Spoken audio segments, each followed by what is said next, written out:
Hey guys and gals, Sweet Project Cars here with cool, trick, and affordable ways for the do-it-yourselfer and simple ways. Today, do you remember this video right here? Alright, make sure you watch that video first. Go to the show more of the video's description. Julio, tell them where that's at. Buscar en el show más de la descripción de video para todas las herramientas. Thank you, Julio Cesar Chavez Rodriguez. We appreciate that.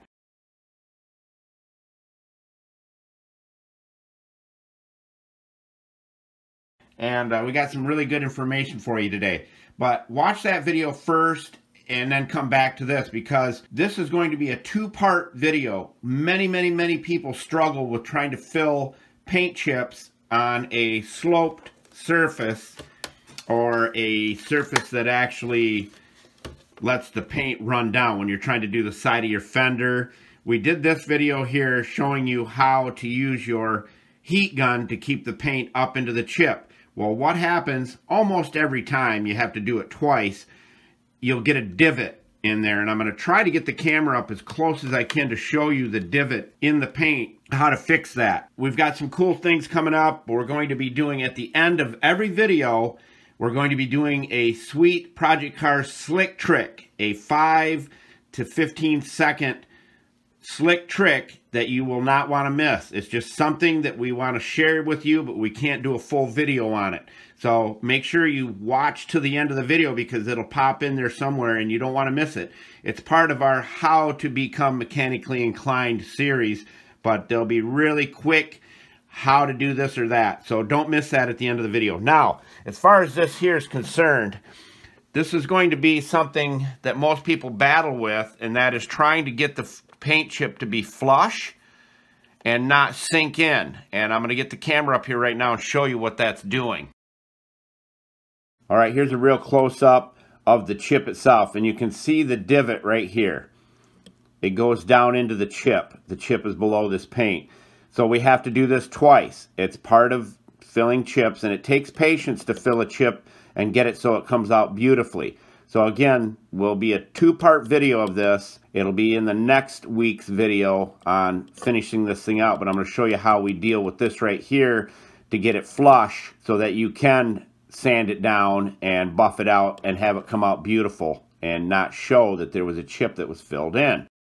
We take our razor blade. We want to get this peeled off here down flush to the original panel that you're working on. So you take your razor blade, and we've done a video on this before, but we're going to do that right now, and just shave this down. You hold the blade as flat as you can get it, and you just peel it across here like this.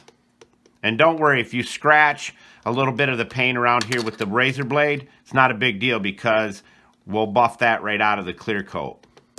So you just go across it like this, and what doesn't stick will just pop right off there. It's called shaving the chip. Now, do you remember this video here? That video right there is exactly how you'll finish that scratch out that we put in the paint.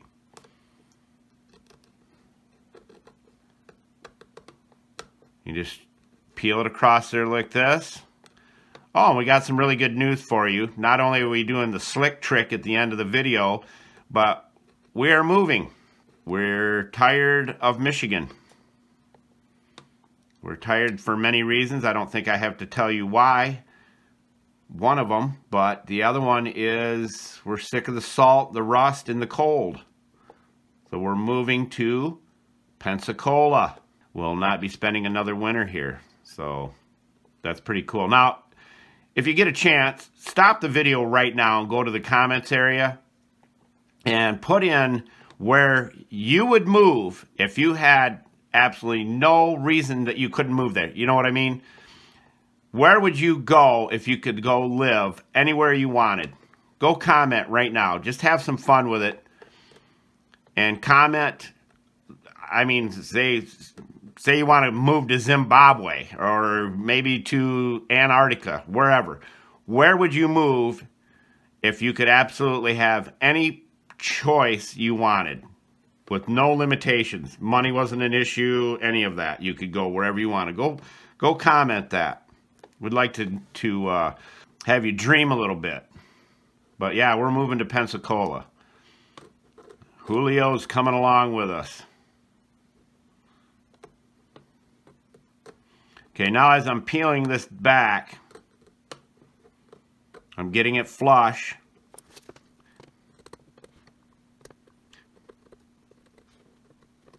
And the divot will be there. And then we'll fill it back in again to get the level up. And we'll use our heat gun just like in the first video I told you to go watch first. You know, one thing about filling chips, you have to attack each one individually. Don't get in a rush. Most people get in a rush and then they get frustrated when they don't turn out. But you can't get in a rush. Do each one as it's the only chip you have. Alright, now that's flush enough right there, and I'll get the camera back up and I'll show you the divot that we have right there again. Alright, right there is the divot. We're really zoomed in on it, but it's right there. And we've shaved all the paint down around it. It's pretty much flush. We're going to put another pile of paint on top of that divot right there. Next week's video, we'll come back and finish this thing all out for you. But that's what you have to do, because we call this paint sinking. The paint sinks in to the chip lower than the surface that you want. And you have to do it in multiple stages in order to get it up there. Here's your slick trick. Many of you have asked, how do you get a easy out of the broken bolt after you pulled it out of there? Clamp this part in your vise, or use a pair of vice grips and grab a hold of it, and all you do is twist it in the direction as if you were tightening the bolt in. Watch this, how easy it comes out.